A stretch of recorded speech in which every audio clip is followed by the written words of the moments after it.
क्या भारत के पास सीधे सऊदी अरब तक हमला करके उसे चोट पहुंचाने की क्षमता है? जवाब है हाँ। भारत के पास ऐसी मिसाइलें और मिलिट्री क्षमता है जो सीधे सऊदी अरब तक हमला कर सकती है।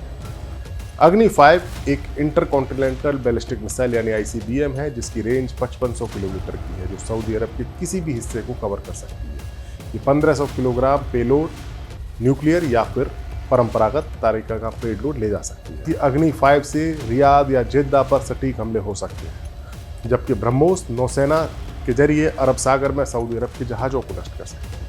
ब्रह्मोस से सऊदी अरब की नेवी की फ्रिगेट्स जैसे अल मदीना क्लास की जो उनकी है फ्रिगेट, उनको डुबाना आसान है। भारत की पनडुब्बियां स्कॉर्पियन क्लास स्टेट ऑफ होमरुज के पास सऊदी अरब के पोर्ट्स पर हमला कर सकती है। राफेल जैसा मल्टी रोल फाइटर एयरक्राफ्ट और सुखोई 30 MKI भारत के मेन फाइटर जेट्स हैं। राफेल की रेंज 3700 किलोमीटर है। रिफिलिंग के साथ स्कैल्प मिसाइल 250 किलोमीटर तक सीमा पर हमला कर सकती है।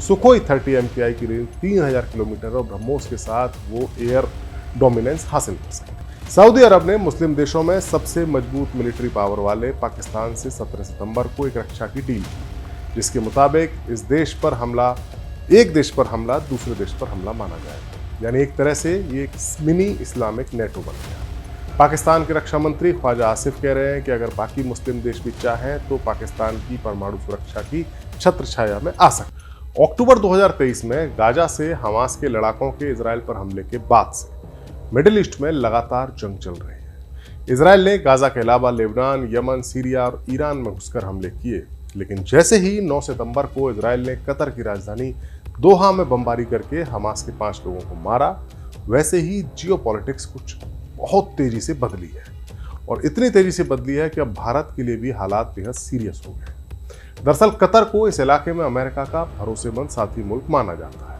लेकिन जब कतर पर ही इजरायली हमला हुआ तो न तो अमेरिका ने उसे बचाया और न ही हमले के बाद इजराइल पर कोई सख्त कार्रवाई की या कोई सख्त संदेश दिया। इस घटना से मिडिल ईस्ट के उन मुस्लिम देशों में हलचल मच गई जो अमेरिका के भरोसे बैठे हुए थे, और इन्हीं में सबसे अहम है सऊदी अरब, जो इजराइल के साथ ईरान का भी दुश्मन है।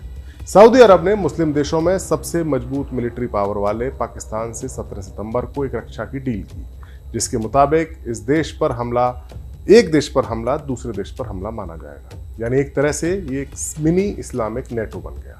पाकिस्तान के रक्षा मंत्री ख्वाजा आसिफ कह रहे हैं कि अगर बाकी मुस्लिम देश भी चाहें तो पाकिस्तान की परमाणु सुरक्षा की छत्र छाया में आ सकते हैं।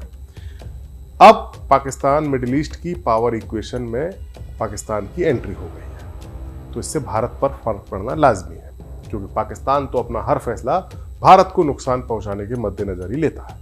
सवाल यह भी है कि अगर भारत और पाकिस्तान के बीच जंग होती है तो क्या इस डिफेंस पैक्ट के तहत सऊदी अरब भी भारत के खिलाफ जंग में कूदेगा, और अगर कूदा तो क्या होगा। हाल ही में पहलगाम में हुए आतंकी हमले के बाद भारत के ऑपरेशन सिंदूर के दौरान पाकिस्तान को जमकर मार लगी थी।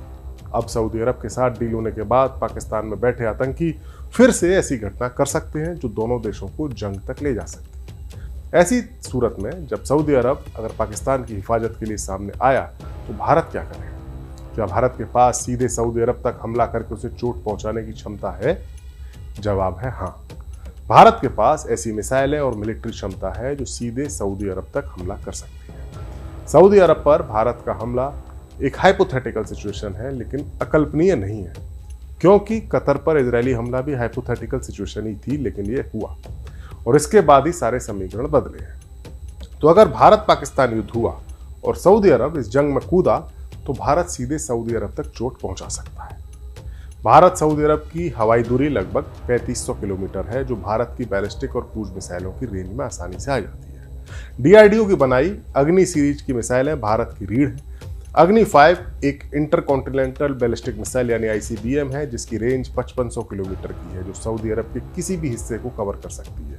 ये 1500 किलोग्राम पेलोड, न्यूक्लियर या फिर परंपरागत तरीका का पेलोड ले जा सकती है और इसकी सटीकता 10 मीटर के अंदर है। अग्नि 3 3500 किलोमीटर तक वार कर सकती है। अग्नि 4 4000 किलोमीटर तक वार कर सकती है। क्रूज मिसाइलों में ब्रह्मोस, जो भारत और रूस ने मिलकर बनाई है, उसकी रेंज 300 से 500 किलोमीटर है। एक्सटेंडेड वर्जन 1500 किलोमीटर तक का है। ये जमीन, समुद्र और हवा या पनडुब्बी से लॉन्च की जा सकती है। निर्भय सबसोनिक लॉन्ग रेंज मिसाइल है जिसकी रेंज 1000 से 1500 किलोमीटर की है, जो सऊदी अरब के तेल के इलाकों या मिलिट्री ठिकानों को निशाना बना सकती है। भारत की अग्नि 5 से रियाद या जेद्दा पर सटीक हमले हो सकते हैं, जबकि ब्रह्मोस नौसेना के जरिए अरब सागर में सऊदी अरब के जहाज़ों को नष्ट कर सकती है। लेकिन सऊदी अरब की एयर डिफेंस सिस्टम पैट्रियट मिसाइलें जो अमेरिका से मिली हैं और पाकिस्तान की मदद थोड़ा सी चीज़ों को कॉम्प्लिकेट करती है। इंडियन नौसेना अरब सागर में पहले से ही काफ़ी पावरफुल है, जहां पाकिस्तानी नेवी को वो काउंटर करती है। इंडियन नेवी में विमान वाहक पोत INS विक्रमादित्य और INS विक्रांत शामिल हैं, जो ब्रह्मोस और निर्भय मिसाइलों से लैस है। वेस्टर्न नेवल कमांड मुंबई में जो मौजूद है वो अरब सागर को कंट्रोल करती है और INS कदम एशिया का सबसे बड़ा नौसैनिक अड्डों में से एक है। काल्पनिक परिस्थिति में अगर युद्ध होता है तो इंडियन नेवी सऊदी अरब पर हमला कर सकती है। पहले ब्लॉकेड भी कर सकती है, सऊदी अरब को अरब सागर में ब्लॉकेड भी किया जा सकता है। सऊदी अरब के तेल के टैंकर्स को रोक सकती है, जो सऊदी अरब की इकोनॉमी को चोट पहुंचाएगा। ब्रह्मोस से सऊदी अरब की नेवी की फ्रिगेट्स जैसे अल मदीना क्लास की जो उनकी है फ्रिगेट, उनको डुबाना आसान होगा। भारत की पनडुब्बियां स्कॉर्पियन क्लास स्टेट ऑफ होमरुज के पास सऊदी अरब के पोर्ट्स पर हमला कर सकती है। इंडियन एयरफोर्स की पहुंच भी सीधे सऊदी अरब तक है, लेकिन एयर भरने के लिए उन्हें हवा में एयर टैंकर की जरूरत पड़ेगी। राफेल जैसा मल्टी रोल फाइटर एयरक्राफ्ट और सुखोई 30 MKI भारत के मेन फाइटर जेट्स हैं। राफेल की रेंज 3700 किलोमीटर है। रिफिलिंग के साथ स्कैल्प मिसाइल 250 किलोमीटर तक सीमा पर हमला कर सकती है। सुखोई 30 MKI की रेंज 3000 किलोमीटर और ब्रह्मोस के साथ वो एयर डोमिनेंस हासिल कर सकती है।